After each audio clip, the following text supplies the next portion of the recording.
우리 말씀 보겠습니다. 창세기 2장 7절부터 17절까지 말씀입니다. 구약성경 2쪽 또는 3쪽이 되겠습니다. 창세기 2장 7절부터 17절까지입니다. 찾으셨으면 제가 봉독해 드리겠습니다. 여호와 하나님이 땅의 흙으로 사람을 지으시고 생기를 그 코로에 불어 넣으시니 사람이 생명이 되니라. 여호와 하나님이 동방에 에덴의 동산을 창설하시고 그 지으신 사람을 거기 두시니라. 여호와 하나님이 그 땅에서 보기에 아름답고 먹기에 좋은 나무가 나게 하시니 동산 가운데에는 생명나무와 선악을 알게 하는 나무도 있더라. 강이 에덴에서 흘러나와 동산을 적시고 거기서부터 갈라져 네 근원이 되었으니 첫째 이름은 비손이라. 금이 있는 하윌라 온 땅에 둘렀으며 그 땅의 금은 순금이요 그곳에는 베델리엄과 호마나도 있으며 둘째 강의 이름은 기온이라. 구스 온 땅을 둘렀고 셋째 강의 이름은 히데겔이라. 아수르 동쪽으로 흘렀으며 넷째 강은 유브라데더라. 여호와 하나님이 그 사람을 이끌어 에덴 동산에 두어 그것을 경작하며 지키게 하시고 여호와 하나님이 그 사람에게 명하여 이르시되 동산 각종 나무의 열매는 내가 임의로 먹되 선악을 알게 하는 나무의 열매는 먹지 말라. 내가 먹는 날에는 반드시 죽으리라 하시니라. 아멘. 자, 오늘은 선과 악을 알게 하는 나무라는 제목으로 함께 은혜를 갖도록 하겠습니다. 여러분, 하나님이 우리를 만드실 때 하나님의 형상, 다시 말해서 자유의지라는 것을 우리 가운데 허락해 주시고 그것을 만드시고 그렇게 창조를 하셨습니다. 여러분, 요즘 우리 미래 산업 이러면 가장 각광받는 산업이 뭐냐? 그건 바로 로봇입니다. 로봇 산업이 앞으로 우리 미래 산업에 엄청난 영향력을 끼친다라고 얘기하는데, 근데 이 로봇이 정말 중요한 기능이 있어요. 그게 뭐냐? AI, 인공지능이요. 다시 말해서 뭐냐면 수많은 정보와 자료를 바탕으로 어떤 상황에 모면했을 때 뭔가 올바른 선택을 스스로 내릴 수 있는 그런 기능을 가질 수 있는 여러분 기계, 로봇을 만드는 것을 가장 여러분 아주 앞으로 미래 산업으로 각광받는 모습으로 예견이 되고 있습니다. 그런데 이게 로봇만 그러냐? 아닙니다. 요즘 자동차도 그래요. 자동차도 사람이 직접 운전하는 게 아니라 어떤 많은 환경과 데이터를 바탕으로 해서 흔히 이제 자율 운행 시스템이라고 그러죠. 그러니까 상황에 맞게 사고가 안 나고 안전하게 사람이 운전을 안 해도 기계가 직접 이렇게 운행이 되는 그런 이제 시스템 방식의 상황으로 이제 만들려고 하는 것이 오늘날 이제 미래 산업의 인류가 꿈꾸고 있는 그런 모습 중에 하나입니다. 이제 스스로 어떻게 보면 AI, 인공지능, 자유의지 비슷한 것 같아요, 그죠? 그런데 여러분 보세요. 이런 인간의 자유의지라는 것이 우리 삶 속에서 있는데 문제는 모든 게 우리 삶에 있어서 모든 영역에 그럼 뭐 인간의 자유의지라는 영역이 속하는가? 그거는 아니에요. 그건 아니라 그죠? 우리가 살아가다 보면 어떤 거는 운명적으로 받아들여야 될 것들이 있습니다. 그런데 어떤 것은 운명적으로 받아들여야 될 것이 있음에도 불구하고 여러분 이런 것들을 받아들이지 못하고 뭔가 자기가 끝까지 자기 의지를 가지고 막 이게 맞다라고 얘기하는 이런 주장들이 있는데 최근에 이제 어떤 게 있었냐면 저희 아들도 이제 여러분 잘 알듯이 고3입니다. 그래서 학교 진학 때문에 여러 가지 이제 뭐 학과도 얘기도 나오고 학교 얘기도 나오면서 요새는 이제 하여튼 식탁에 둘러앉아서 밥 먹으면 다 이제 그 얘기입니다. 그 얘기를 하면 이제 자식은 밥맛이 막 떨어지고 막 이런데 하여튼 내가 원하는 대학을 가라 그러니까 이제 학과를 선택할 것이냐 대학을 선택할 것이냐 저는 아무래도 이게 올드하다 보니까 자꾸 이제 학교 쪽을 지지를 많이 하는데 그러다 보니까 이제 자기가 원하는 그 학과가 아니에요. 그런데 그러다 보니까 아들이 뭐라고 얘기하냐면 그 학교는 게이가 많아서 난 가기 싫다고 이렇게 얘기하는 거예요. 그러면서 내가 정신이 번쩍 들더라고요.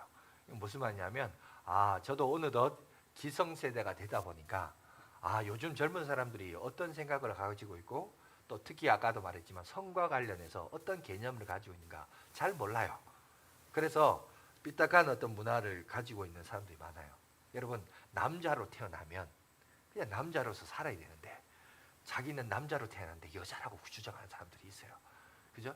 여자로 태어났으면 여자로서의 그 운명을 받아들여야 되는데 이놈의 이 자유의지가 그 정도를 뛰어넘어요. 자기는 무조건 남자래. 그래서 난 여자를 사랑해서 여자랑 결혼하겠다. 이렇게 얘기하는 사람들이 여러분 있습니다. 실제로 미국이라는 나라에서는 여러분 목사가 기독교적인 관점으로 동성애에 대해서 잘못되게 얘기하면요 법에 접촉되거나 잡혀갑니다. 신고당하기도 한다고 해요. 그래서 미국에서는 사전이 그렇습니다. 결혼에 대한 개념이 뭐냐, 이성끼리 만남과 여러분 교제하는 게 결혼이기도 하면서 동성끼리도 얼마든지 만나서 결혼할 수 있다. 이게 이제 사전에 기록이 될 정도로 여러분 이 동성애가 보편화가 되어 있고 특히 요즘 젊은 사람들은 이성에 대한 기준이 많이 모호해지고 있습니다. 저는 그런 관점에서 보면 이 동성애만큼 여러분 인간의 어떤 타락과 부패의 극치의 한 부분이 이것도 있을까라고 여길 정도로 좀 심각한 모습이에요. 그런데 여러분 여기서 이제 우리가 신앙에 대해서 믿음 생활에 대해서 올바르게 정립을 좀 할 필요가 있습니다. 뭐냐? 여러분 기독교는 내 의지대로 사는 종교가 아니에요. 이것부터 다시 한번 재정립해서 확실하게 짚고 넘어가야 됩니다. 뭐냐? 예수 그리스도를 나의 구주, 나의 하나님으로 영접하면서 신앙생활은 시작됩니다. 그런데 예수 그리스도를 나의 구주라고 할 때 예수님의 직분이 그리스도거든요. 그리스도라는 뜻이 뭐냐면 왕, 제사장, 선지자, 구약의 기름 부음을 받은 여러분 직분을 그리스도라고 합니다. 예수님이 그리스도라는 말은 다시 말해서 나의 왕이라는 거예요. 예수님이 나의 왕이라는 말은 상대적으로 나는 뭐라는 거죠? 그 왕의 다스림을 받는 백성이라는 뜻이죠. 여러분 백성은 누구의 명령과 다스림 속에서 살아갑니까? 왕의 명령과 다스림 속에서 살아가는 존재죠. 그죠? 왕의 명령을 그릇되이 행하면 그건 반역인 거예요. 그리고 예수님을 또 다른 표현으로 주 예수 그리스도라. 어떤 사람은 예수님이 주시성을 가졌냐 이렇게 하는데 그 말이 아니고 주인이란 뜻이죠. 주. 그죠? 예수님이 주인이란 말은 상대적으로 그럼 나는 뭐란 거예요? 나는 종이란 거예요. 주종 관계예요. 여러분 주종 관계에서 누가 명령하고 누가 지시하고 누가 지시를 합니까? 주인이 하죠. 그러면 종은 뭐예요? 그 주인이 지시하고 명령하고 그죠? 명령한 것을 내가 순종하고 따라가는 게 종의 역할입니다. 그러니 여러분 우리가 신앙생활이라 하는 것은 내 마음대로 내가 하고 싶은 대로 하겠다라는 게 아니라 사실은 주님이 말씀하신 대로 하나님이 명령하신 대로 이것을 준행하고 따르는 것이 여러분 신앙생활을 한 거예요. 그런데 동성애자들은 그런 얘기를 합니다. 나는 선천적으로 나는 남자로 태어났지만 나는 원래 여자인데 선천적으로 여자인데 왜 나한테 그러냐라고 얘기해요. 그런데 실제적으로 여러분 이쪽 분야에 대해서 연구하신 성과 관련된 연구하신 전문가나 또 신학자들의 내용을 들어보면 여러분 동성애는 선천적인 게 아니라고 합니다. 이거는 후천적이고 인간의 제약과 탐욕을 바탕으로 한 중독 현상이라고 얘기해요. 얼마든지 이거는 후천적이고 고칠 수 있고 치유될 수 있고 여러분 이것도 죄이기 때문에 죄로 말미암아 용서도 받을 수 있어요. 그래서 오늘 여러분 우리가 좀 너무 동성애에 대해서 학을 띠고 막 이렇게 저주스러운 모습으로 볼 것이 아니고 열린 태도를 가져야 됩니다. 하지만 그것도 죄니까 회개해야 돼요. 회개가 뭐죠? 눈물 찔끔 흘린 게 회개가 아니라 가던 길에서 돌아서는 게 회개입니다. 그러니까 그런 걸 금하고 절제하고 그죠? 그래서 여러분들이 우리가 그런 사람들이 있다면 얼마든지 우리가 복음에 대해서 열린 태도를 가지고 수용은 하되 하지만 또 기억해야 될 것은 그 사람도 회개해야 돼요. 그렇게 살면 안 되고 그런 삶에서 돌이켜서 그죠? 남자는 남자답게 사는 거고 여자는 여자답게 살아야 되는데 요즘은 기술도 발달해가지고 성전환 수술도 이게 가능하니까 하여튼 뭐 그런 얘기가 서슴없이 막 영상을 통해서 막 나오고 시작합니다. 그러다 보니까 특별히 여러분 이런 성적인 부분에 있어서 많이 변질되는 이런 모습이 있습니다. 여러분 그래서 이런 옳고 그름에 대해서 무엇이 맞느냐라는 거죠. 이걸 조금 우리가 이해하려면 이제 성경적인 근원을 조금 들어갈 필요가 있을 것 같습니다. 그래서 오늘 말씀이 설교 제목이 뭐라고요? 선과 악을 알게 하는 나무다. 왜 하나님이 여러분 에덴 동산을 창설하시고 그 중앙에 하필 그 또 나무의 이름이 이렇게요. 선과 악을 알게 하는 나무라는 이름이라고 하는 것은 곧 그거에 대한 정체성을 말합니다. 그죠? 왜 하필 그렇게 이름을 지었을까? 이거를 우리가 조금 오늘 생각을 해보는 그런 시간을 갖도록 하겠는데요. 자, 우리 태고시 사건으로 창조지 상황으로 돌아가 보면 이렇습니다. 하나님이 흙으로 사람을 만드시고 빚으시고 그 코에 생기를 불어넣으시니 사람이 생명, 살아있는 영적인 존재가 되었더라라고 말합니다. 그러니까 생명, 살아있는 존재가 되었는데, 그리고 아담을 깊이 잠들게 하시고 갈비뼈를 취하여서, 그죠? 흙으로 대신 때우고 메꾸어서 여자를 만드시고 하나님께서 돕는 배필로 그 여자를 아담에게 허락해 주셨죠. 그리고 나서 에덴 동산에 이렇게 가보면 지난주 우리 한자에 대해서 잠깐 얘기했잖아요. 그죠? 에덴 동산의 중앙에 보면 무엇이 있었죠? 생명나무가 있었고 그 다음에 선악을 알게 하는 나무가 2개가 있었어요. 그런데 이제 우리가 금알금자, 한자 잠깐 한번 보여주시겠어요? 금알금자와 타말남자가 어떻게 나왔냐 보니까 저 보일 시자가 우리는 하나님을 볼 수 없는데 한자를 보니까 볼 시자가 하나님을 상징하는 부수다. 마치 제단의 모양처럼 보여서 볼 수 없는 하나님을 우리가 보기를 원한다라는 관점에서, 그런 관점에서 보시면 여러분, 그래서 저게 하나님을 나타내는 부수다라고 얘기를 하는데, 여러분 그러면서 이제 뭐니까 하나님께서 금하신 2개의 나무, 그래서 저게 금알금자가 되었다. 그죠? 또 2개의 나무를 먹지 말라 그러는데 여자가 탐하게서 먹음으로 타말남자가 한자가 저렇게 나왔다. 여러분 저렇게 보면 어떤 의미에서 좀 이해가 될 수 있습니다. 자, 그런데 하나하나 한번 따져봅시다. 첫 번째 먼저 생명나무. 생명나무는 뭘까요? 자, 그들이 선악을 알게 하는 나무를 먹고 난 다음에 생명나무도 먹게 할까 두려워서 하나님께서 그들을 에덴에서 쫓아 보내셨습니다. 그죠? 쫓아 보내셨죠? 그러니까 그러면 이 생명나무가 상징하는 바가 뭘까요? 여러분 이거는 나중에 신약에 와서, 구약에서는 그 생명나무의 실제가 누군지를 모릅니다. 그러나 신약에 와서 그 실제가 드러납니다. 바로 우리를 구원하시기 위하여 나무 위에서 저주를 받으신 분, 누구입니까? 예수 그리스도. 바로 예수 그리스도를 통하여 우리가 생명을 얻을 수 있죠. 그래서 이 생명나무는 결국 그 십자가 위에서 돌아가셨던, 왜 하필 예수님이 메시아로서 십자가 나무 위에서 죽으셔야 되느냐? 그 나무 위의 실제가 누구냐? 바로 예수 그리스도를 보여주시기 위하여 이 생명나무가 예수를 대표하는 상징하는 의미를 가지고 있습니다. 그리고 그 다음 또 다른 나무인 선악을 알게 하는 나무. 왜 하필 이름을 선악을 알게 하는 나무라고 얘기했을까요? 여러분 성경책을 직접 한번 봅시다. 여러분들이 좋은 성경책이 있는 사람은 9절 한번 보세요. 9절을 보면 이렇게 되어 있습니다. 9절에 선악을 알게 하는 나무도 있더라. 끝부분 보이십니까? 거기 보면 갈로 2번이라고 각주라고 되어 있습니다. 좋은 성경책이 그게 있어요. 여러분 있습니까?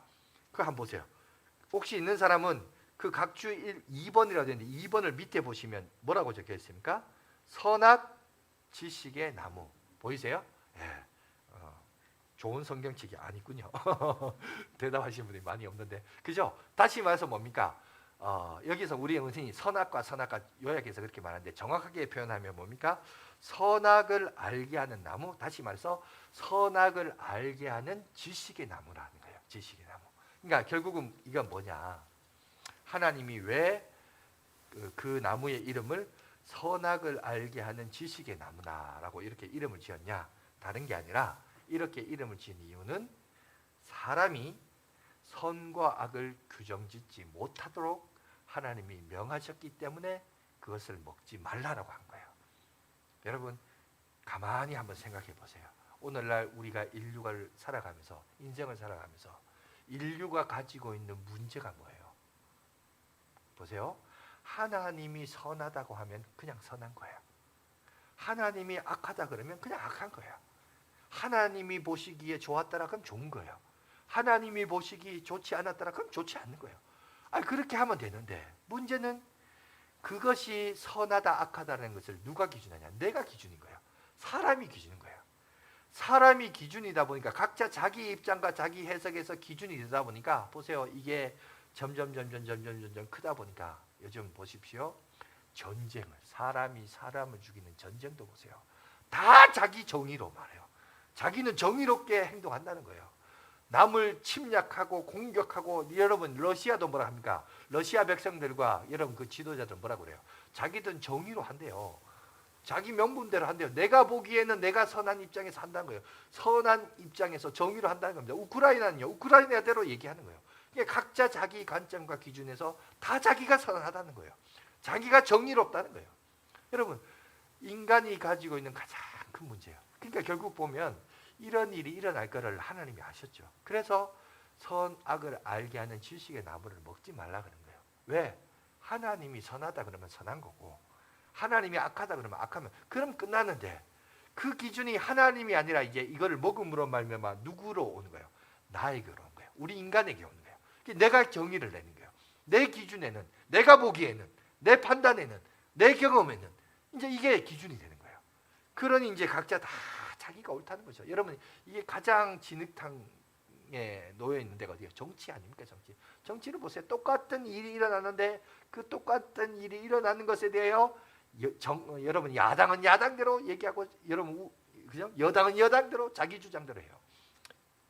물론 그걸 바라보는 중립적인 입장에 있는 우리는 볼 때 둘 다 똑같다 이렇게 보이지만 여러분 각자 자기 관점에서 얘기를 하는 거예요. 자기 주장이 옳다라고 얘기합니다. 이런 것들이 있기 때문에 여러분 이 인류의 문제가 일어나기 시작합니다. 그래서 요즘 그런 문제가 혼합하다 보니까 요즘 가장 인기 있는 베스트셀러인 책이 하나 있습니다. 그게 뭐냐? 하버드 대학교 교수인 마이클 샌델이 썼던 정의란 무엇인가라는 책입니다. 그 책을 썼는데 실제로 무려 100만 권 이상 팔린 책이라고 합니다. 100만 권 이상 팔렸는데 100만 권 이상 많은 사람들이 저 책을 샀으나 그렇다고 저 책을 다 이해했느냐? 사실은 아니에요. 대학 강의에서 또 학자들에 의해서 또 공부하는 강의 내용이다 보니까 막상 유명하다 그래서 샀긴 샀는데 읽어보니까 너무 설명이 장구하고 길어서 도대체 무슨 내용인지 잘 몰라요. 그러니까 뭐야 시대적으로 이제 인류 역사를 쭉 돌아가면서 그 역사에 흘렀던 정신 철학과 사조에 대해서 잠깐 소개합니다. 소개하면서 그런 정신과 철학의 사조에 대해서 어떤 모순이 되는 하나의 어떤 사례를 잠깐 소개합니다. 소개하면서 이 주장이 과연 맞을까? 이라고에 대해서 의구심을 던지면서 이제 이야기가 시대별로 뭐 공리주의부터 시작해서 쭉 설명하는 거거든요. 그런 내용이 있는데 너무 장구하니까 그런 얘기 이 시간에 다 할 수 없고 간단하게 말하자면 이겁니다. 저기 나와 있지만 공동체를 먼저 세워야 되느냐, 개인을 먼저 세워야 되느냐 이 주장에 대해서 우리가 무엇이 정의냐 이걸 생각해 보라는 거예요. 평등을 주장하는 것이 먼저냐 아니면 개인의 자유를 주장해 주는 것이 먼저냐 이걸 생각해 보라는 거예요. 가장 비근한 예가 여러분 이거죠. 코로나가 터졌습니다. 코로나가 터졌는데 개인의 자유를 허락해 줘야 되느냐 국가가. 개인의 자유를 허락해서 너희 스스로 알아서 방역을 해라. 여러분 이게 이제 민주주의고 이게 여러분 보세요. 개인의 자유를 주장하다 보니까 그래요. 괜찮은 것 같아요. 근데 전체를 봤을 때 국가를 운영하는 국가로 볼 때는 개인의 자유를 너무 허용해 보면 여러분 이게 전염병이 더 확산돼요. 그런데 공산주의 관점에서 보면 여러분 공동체를 먼저 생각하면서 방역을 강력하게 개인의 자유를 억압하면서 해요. 그러면 어떻게 됩니까?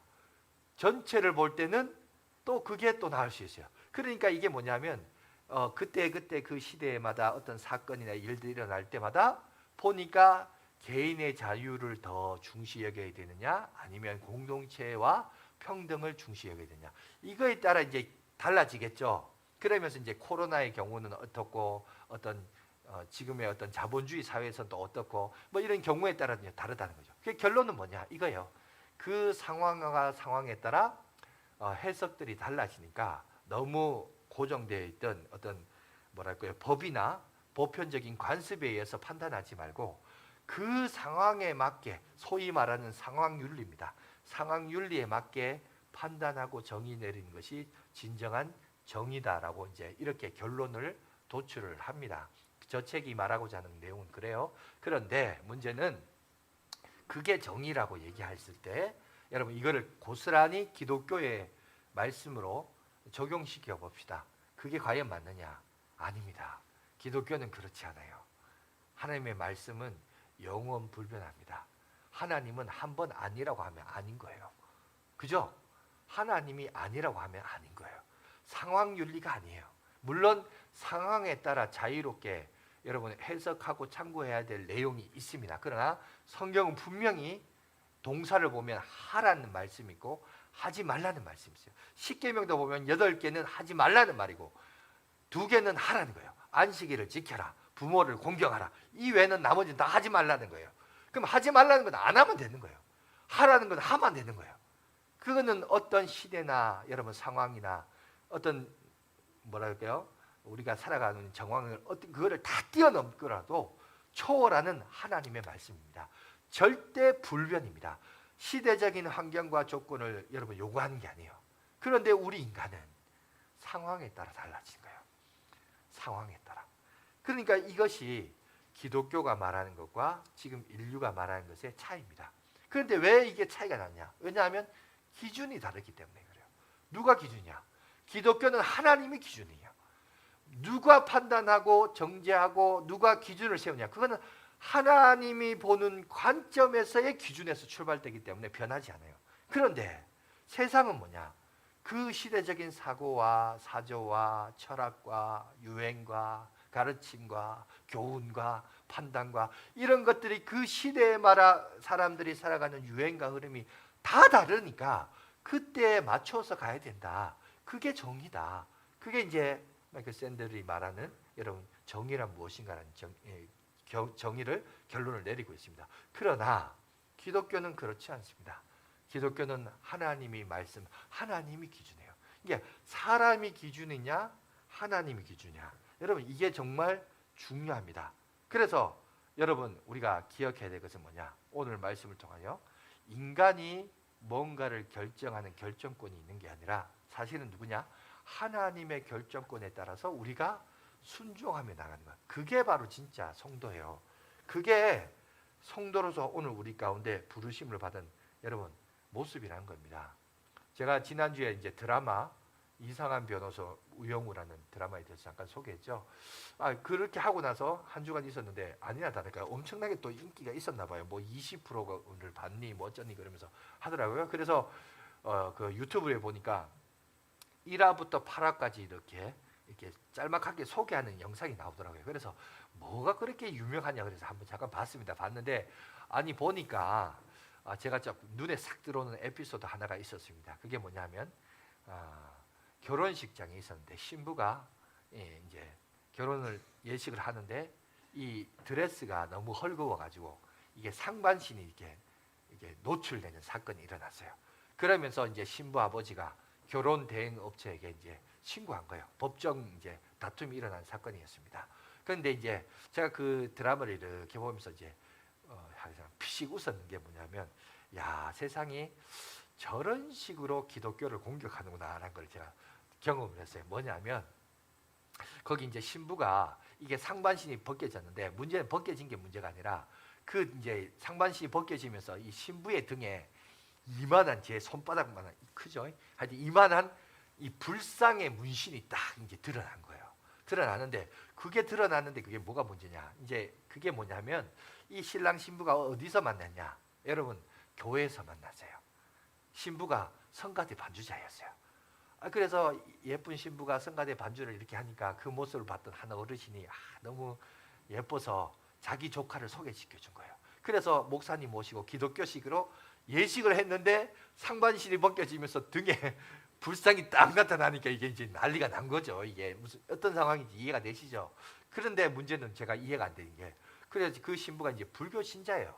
근데 불교 신자인데 왜 성가대 반주를 하고 있지? 이거에 대해서도 이해가 안 되고 두 번째는 그러면서 이제 이 사람이 좋아하는 사람이 딴 사람이 있어요. 있는데도 불구하고 다른 남자와 이제 결혼식을 했던 거예요.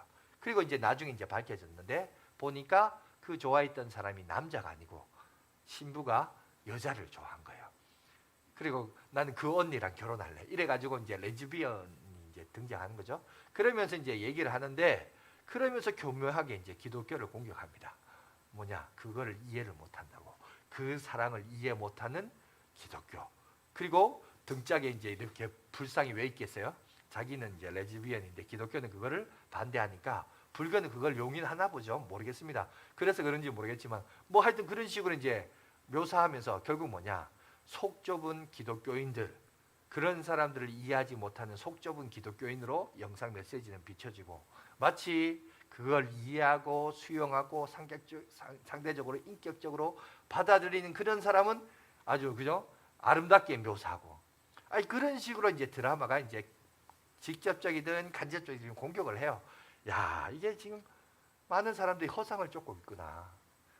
세상이 말하는, 하나님이 말하는 기준이 아니라 세상이 말하는 인간의 기준에서, 그 기준에서 여러분 그걸 아름답게 묘사하고 미화시키고, 그러면서 기독교는 독선적이고 속이 좁고 타협할 줄 모르고, 이런 식으로 이제 비춰지는 모습에 대해서 조금 가슴이 아팠습니다. 여러분, 인간이 보세요. 이런 그릇된 판단이 있기 때문에, 이런 잘못된 선택과 기준을 세우기 때문에 하나님이 벌써 창조 시대에 선과 악을 알게 하는 지식의 나무를 먹지 말라고 한 거예요.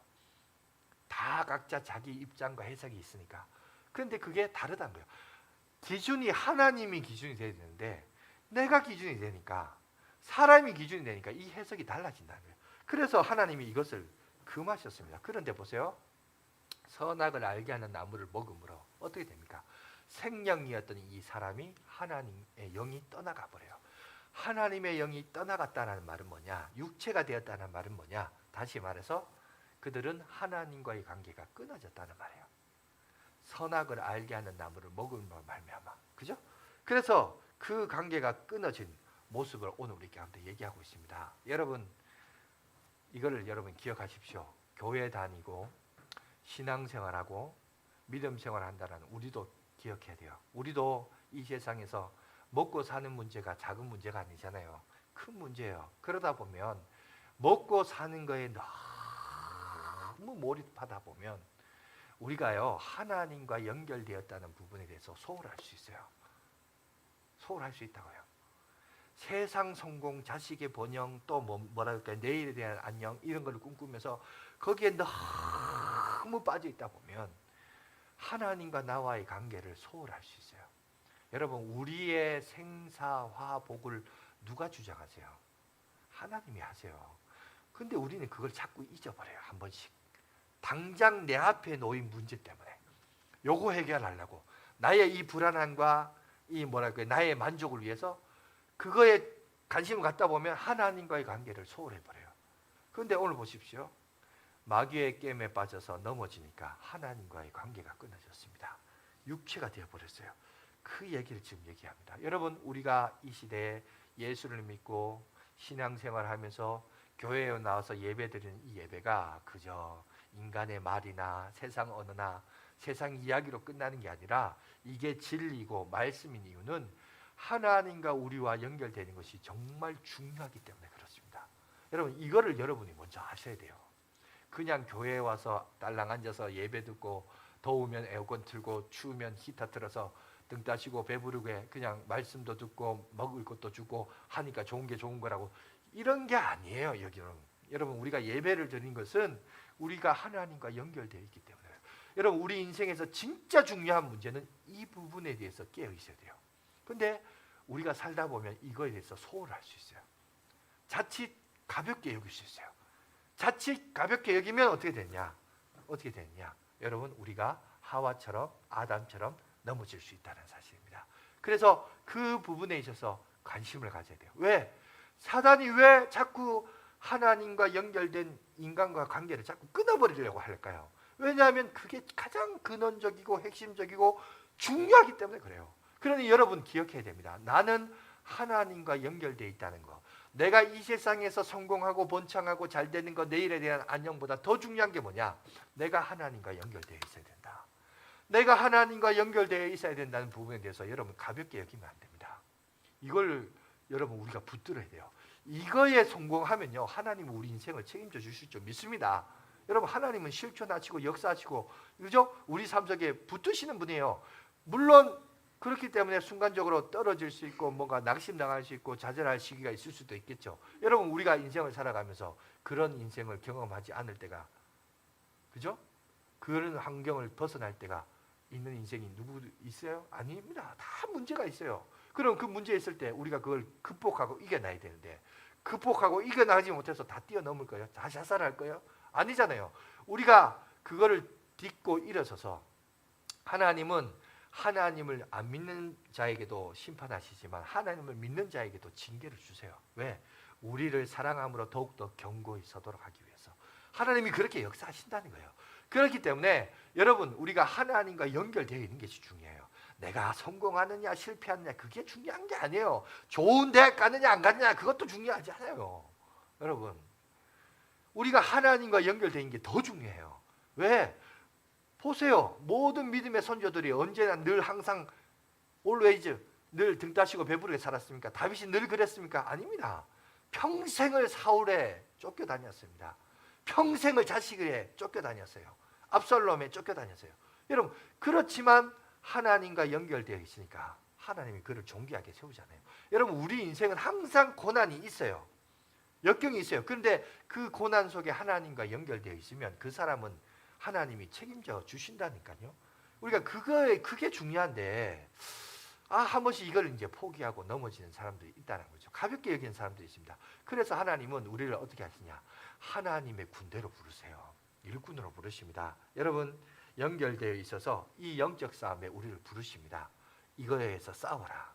이런 사회적인 사조와 풍조와 유행으로부터 이것이 잘못됐다, 하나님이 원하시는 방법은 이거라고 하나님께서 우리를 부르셨다는 거예요. 여러분, 보십시오. 하나님이 그런 영적인 싸움에 부르시는 사람이 누구였냐? 성경에 보니까 의외예요. 훈련 잘 되고 신앙이 깊고 성숙한 사람을 하나님이 부르신 게 아니라, 보니까 성경을 보니까 그게 아니라 출애굽기를 보니까 막 애굽에서 노예 생활을 하고 있던 그들이 방금 자유를 얻었습니다. 자유를 얻어서 해방을 경험했던 그 사람을 가리켜서 하나님이 뭐라고 하냐면, 출애굽기 7장 4절을 보시면 이렇게 되어 있습니다. 한번 보여주시겠습니까? 출애굽기 7장 4절 말씀 잠깐 한번 보여주십시오. 컴퓨터가 뻑이 났습니까? 예. PPT 우리 7장 4절과 12장 없으면 나왔나요? 우리 다 같이 한번 읽겠습니다. 시작. 바로가 너희의 말을 듣지 아니할 터인즉 내가 내 손을 애굽에 뻗쳐 여러 큰 심판을 내리고 내 군대 내 백성 이스라엘 자손을 그 땅에서 인도하여 낼지라. 여러분, 여기 보면 내 군대라고 해요. 내 군대, 그죠? 내 군대. 하나님은 막 애굽에서 나온 사람을 내 군대라 합니다. 41절도 봅시다. 시작. 430년이 끝나는 그날에 여호와의 군대가 다 애굽 땅에서 나오신즉. 여러분, 여기 보니까 애굽에 노예 생활했던 여러분 이스라엘 백성들이 말합니다. 하나님 아니에요. 우리는 방금 노예에서 나왔어요. 군대가 되려면 제식 훈련부터 시작해서 A, B, C, D 다 훈련 받고 좀 연습하여서 군대이죠. 무슨 우리가 이제 방금 어제 1시간 전에 애굽에서 나왔는데 무슨 군대 아닙니다. 하나님은 벌써 하나님을 군대라고 말해요. 여러분, 이 자리에 나와서 아니면 영상으로 예배드리는 여러분들, 예배드리는 바로 여러분들이 하나님의 군대입니다. 믿습니까? 아닙니다, 목사님. 저는 교회 나온 지 얼마 안 됐어요. 아닙니다. 얼마 된 게 아니에요. 몇 년 되나 이것도 중요하죠. 직분도 중요하지 않아요. 이미 이 자리에 와서 하나님의 말씀을 듣고 제가 하는 설교를 듣는 여러분들은 벌써 뭐다? 하나님의 군대예요. 군사라는 사실입니다. 그리고 이 군사로서 싸워야 돼요. 무슨 싸움 하냐? 혈과 육의 싸움이냐? 아닙니다. 영적인 싸움이에요. 영적인 싸움이 뭔데요? 그거는 이 세상의 유행과 흐름과 사상과 가르침과 거짓된 교훈들과의 싸움이에요. 그 싸움에 우리가 최전선에 나와 있어요. 그런데 이 싸움은 누구와 할까요? 여러분, 하나님을 안 믿는 그런 거짓된 가르침과 문화 속에 살아가고 있는 사람들에게 참된 것을 가르치면서 싸우는 싸움이에요. 그 싸움에 우리가 부르심을 받은 존재라는 사실입니다. 기억하시기 바랍니다. 그래서 이 자리에 이 일들을 감당합니다. 그런데 문제는 여러분, 영적인 이 싸움에 워낙 우리가 초보이다 보니까 넘어져요. 쉽게 넘어집니다. 그런데 그렇게 쉽게 넘어진 사례가 오늘 성경에 우리 가운데 소개하고 있습니다. 그 사례를 통해서 우리가 조금 도전을 받았으면 좋겠는데, 이 아담과 하와가 바로 그렇게 쉽게 넘어지죠. 그래서 태고시로 다시 한번 돌아가 보면 이 사단이 하와에게 다가가서 어떤 전략과 모습으로 그를 미혹시키고 넘어뜨린지를 볼 수가 있어요. 첫 번째가 뭐냐? 여러분 보시면 하와에게 다가가서 이렇게 얘기해요. 첫 번째, 자기가 누구인지를 가려요. 그래서 보면 뱀이 자기 실체로, 자기 있는 모습 그대로 아담과 하와에게 다가간 것이 아니라 뭘 하죠? 뱀의 형상을 빌려요. 아니 왜 자기 본 모습으로 가지 다른 모습으로 갈까요? 여러분, 자고로 남을 속이는 사람은 자기 본 모습을 안 드러내요. 그 사람이 누구인가를 모르게 해요. 그래서 그걸로 다가가서 미혹을 시킵니다. 아니나 다를까 뱀의 말을 듣고 선악과를 따먹고 먹으로 말미암아 나타났던 첫 번째 증상이 뭐예요? 자기의 벌거벗음을 알아서, 그래서 뭐라 하죠? 가려요. 뭔가를 이렇게 가려요. 자기의 본 모습, 자기 민낯을 가려요. 여러분, 뱀도 그러니까 항상 보세요. 죄 짓는 사람들, 악에 속한 사람들이 가진 가장 큰 특징은 뭐냐? 자기의 실체를 안 보여줘요. 자꾸 뭔가를 가려. 뭔가를 가려. 여러분, 자꾸 뭔가를 이렇게 자기를 가리는 사람, 이런 사람하고 친해지지 마세요. 그게 죄 짓는 사람의 특징이에요. 근데 어떤 사람은 자꾸 자기를 오픈해요. 내가 지금 막 속상해 죽겠어. 막 이래요. 왜 속상해요? 그러면 막 이제 자기 얘기한다고요. 근데 어떤 사람은 막 속상한 일이 있는데 내가 또 아는데 참 웃어. 속상한 게 보이는데도 막 웃어. 안 속상한 척해. 자기는 마치 억수로 고상한 척하고 막 수준 있는 사람처럼. 여러분, 그런 사람이 마귀의 도구예요. 여러분, 그래서 기독교도 여러분 신앙생활 하면서 잘 알아야 돼요. 여러분, 자기를 오픈한 사람이 좋은 사람이에요. 그게 정서적으로 건강한 사람이에요. 여러분, 그리고 그걸 수용할 줄 아는 공동체가 건강한 공동체입니다. 그러니까 여러분, 요즘은 이제 아까 말했듯이 이제 정신적인 얘기 잠깐 했지만, 여러분 정신적으로 병든 사람 너무 많아요. 오늘날 현대인들이 너무나 지나친 우상문화가 뭐예요? 완벽주의거든요. 그러니까 자기도 완벽한 줄 알고 포장을 잘해. 그래서 아픈데도 안 아픈 척이에요. 상처가 났는데도 괜찮은 척이에요. 아프면 아야 해야지. 그죠?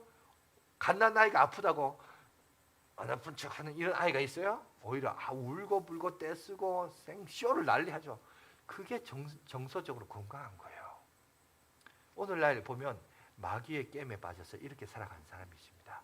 그러니까 자기 실체를 자꾸 가려요. 죄를 짓다 보니까 뭔가를 가리려고 그래요. 자기 민낯이 드러나는 게 부끄러워서 자꾸 가리려고 해요. 이게 죄 짓는 사람의 특징입니다. 두 번째, 이 대화를 보면 압니다. 뱀이 하와에게 와서 질문을 하죠. 부정적인 질문을 해요. 여러분, 부정적인 질문을 합니다. 보세요. 3장 1절을 보시면, 자, 우리 다 같이 한번 읽겠습니다. 시작. 그런데 뱀은 여호와 하나님이 지으신 들짐승 중에 가장 강교하니라. 뱀이 여자에게 물어 이르되 하나님이 참으로 너희에게 동산의 모든 나무의 열매를 먹지 말라 하시더냐. 여러분, 부정적인 질문을 던지면 자연스럽게 부정적인 시각을 가지게 되고, 그러면 어떻게 될까요? 부정적인 대답이 나올 수밖에 없습니다. 그죠? 그러니까 이게 대화의 기술이에요. 이게 질문이 중요해요. 삶을 살아감에 있어서 우리가 어떤 문제가 봉착했을 때 그 문제를 해결하는 가장 큰 첫 번째 이슈는 뭐냐면 생각과 질문을 잘해야 돼요. 부정적인 생각과 질문을 던지면 결국 답은 뭐가 나올까요? 부정적인 것밖에 안 나와요. 그죠? 그러니 모든 대화가 이제 어떻게 될까요? 하와의 대답을 보세요. 하나님의 말씀에 대해서 덧붙이기도 하고 빼기도 합니다. 여러분, 3장 2절 3절 보면 이렇게 되어 있습니다. 여자가 뱀에게 말하되 동산 나무의 열매는 우리가 먹을 수 있으나 동산 중앙에 있는 나무의 열매는 하나님의 말씀에 너희는 먹지도 말고 만지지도 말라. 말씀을 더했죠. 너희가 죽을까? 반드시 죽는다 이렇게 했는데 죽을까? 그죠? 빼버렸습니다. 말씀을 더하거나 말씀을 빼버립니다. 그죠? 그런데 명확한 사실 하나, 이거 먹으면 반드시 죽어. 이 사실 하나만 좀 기억했으면 참 좋았을 텐데. 근데 성경에 이제 어제 반드시 그 순서가 맞는 순서인지는 모르지만 기록 순서를 이렇게 보면 이렇게 되어 있어요. 하나님께서 아담과 약조합니다. 언약하실 때 하와는 태어나지도 않았어요. 그죠? 너 이거 먹으면 반드시 죽는다라고 할 때는 아담하고 언약을 하셨습니다. 그 언약 이후에 하와가 태어나요. 그러면 하와는 그 순서가 맞다면 하와는 저 내용을 어떻게 알았을까요? 하나님이 하와에게도 나타나서 말해서 알까요? 아니면 아담이 하와에게 얘기했을까요? 그죠? 아담이 하와에게 얘기했을 겁니다. 그런데 뱀은 누구를 만나죠? 아담에게 바로 간 게 아니라 하와에게 갔어요. 그죠? 그리고 부정적인 질문을 하니까 불확실성에 있는 여러분 그 아담이 하와가 헷갈려하는 모습을 보고 그걸 딱 캐치해내죠. 그러면서 단호하게 불확신 가운데 있는 그를 확고한 자기 주장으로 말합니다. 그게 어디냐? 4절 5절 보세요. 뱀이 여자에게 이르되 너희가 결코 죽지 아니하리라. 하나님의 말씀에 대해서 반대로 얘기합니다. 그죠? 그러면서 5절 다 같이 읽겠습니다. 시작. 너희가 그것을 먹는 날에는 너희 눈이 밝아져 하나님과 같이 되어 선악을 알 줄을 하나님이 아심이라. 여러분, 이 강한 확신의 말과 더불어서 그를 미혹하게 합니다. 미혹하게 해서 결국 넘어뜨리는 오늘 사단의 이 계략을 오늘 우리는 발견할 수 있습니다. 중요한 것은 뭐냐? 여러분, 여기서 보니까 이것이 하와에게만 던지는 질문일까요? 참 놀라운 사실은 그들의 대화를 다 듣고 있었던 옆에 있던 아담이 하와가 따먹어요. 저러면 안 되는데 근데 따먹어요. 근데 죽을 줄 알았더니 안 죽어요. 괜찮네? 그러니까 하와도 어떻게 될까요? 넘어간 거예요. 아담도 넘어간 거예요. 그래서 자기도 먹는 거예요. 그리고 아담이 먹자마자 어떻게 된 거예요? 자기의 부끄러움이 드러났죠. 그래서 여러분 거기서 보면 하나님도 참 얍삽하다. 하와가 먹을 때 딱 죽였으면 아담이 안 먹었을 텐데 왜 그 가만히 있어요? 왜냐하면 언약적 체결은 하나님이 아담하고 했기 때문에 이 아담이 대표예요. 하와가 대표가 아니라 인류 대표자가 아담이기 때문에 하나님이 아담이 지키냐 안 지키냐 그걸 보신 거죠. 그리고 하와는 돕는 배필이었습니다. 아담을 돕는 배필로 주셨기 때문에 그래서 언약적 체결자인 최고 지도자인 아담이 이제 결정권이 있는데 문제는 아담이 넘어지니까 그죠? 그러니까 인류 전체에 죄가 들어왔죠. 그런데 문제는 여러분 보세요. 이 이야기는 뱀과 하와의 이야기지만 여러분 뱀이 하와에게만 얘기한 게 아니에요. 이 말을 하면서 간접적인 메시지죠. 아담 니도 듣고 있냐는 거죠. 얘기합니다. 그런데 여러분 이 이야기는 태고시 이야기가 아닙니다. 오늘 이 시대를 우리도 이 이야기를 듣고 있죠. 이 이야기를 듣고 있는 우리들에게도 얘기해요. 야, 너도 먹어. 너도 얼마든지 하나님처럼 될 수 있어. 네가 기준이 돼야지 무슨 하나님이 기준이냐는 거예요. 네가 선택해. 네가 보는 관점, 네가 경험하는 거, 네가 결정해. 네가 판단해. 아닙니다. 기독교는 그런 종교가 아니에요. 여러분이 다시 한번 생각해 봐야 됩니다. 예수 그리스도를 주 예수 그리스도라는 말은 이제는 내가 기준이 되는 게 아니라 예수님이 기준이 되는 삶을 살겠습니다. 이겁니다. 하나님이 기준이 되는 삶을 살겠습니다. 이 얘기예요. 이걸 다른 말로 하나님의 절대 주권이라 말합니다. 그리고 이 절대 주권에 대한 나는 뭐예요? 순종이라고 그래요. 그래서 기독교는 순종의 종교예요. 하나님의 말씀에 대한 순종의 종교입니다. 이 싸움이 우리가 싸우는 영적인 싸움이에요. 이 싸움 앞에 우리가 영적인 군대로서 하나님의 군대로서 부르심을 받은 존재예요. 그리고 그 싸움을 잘 이루면 결국 끝에 가서는 이게 복이 되고 은혜가 되는데 근데 당장 내 앞에 물질적인 복과 육체적인 만족을 위하여 그죠? 고난 당한 것을 여러분 좀 회피해버리고 육체적인 편안함을 위해서 추구하며 살아간다? 여러분 그게 이제 우리 그 영적인 싸움에서 우리가 이기고 지냐에 여러분 선택에 있어서 이게 중요한 거예요. 그래서 다시 한번 재정립해 봅시다. 하나님께서 우리에게 자유의지를 주셨습니다. 마음대로 선택할 수 있는 은혜를 주셨어요. 그런데 그 자유의지라고 하는 것은 하나님의 언약이라는 울타리 안에서의 자유의지지 그 말씀과 언약을 벗어난 자유의지는 그거는 방종이에요. 그거는 무책임한 거예요. 그래서 그거를 내가 믿고 받아들이냐, 그게 바로 신앙생활인 거예요.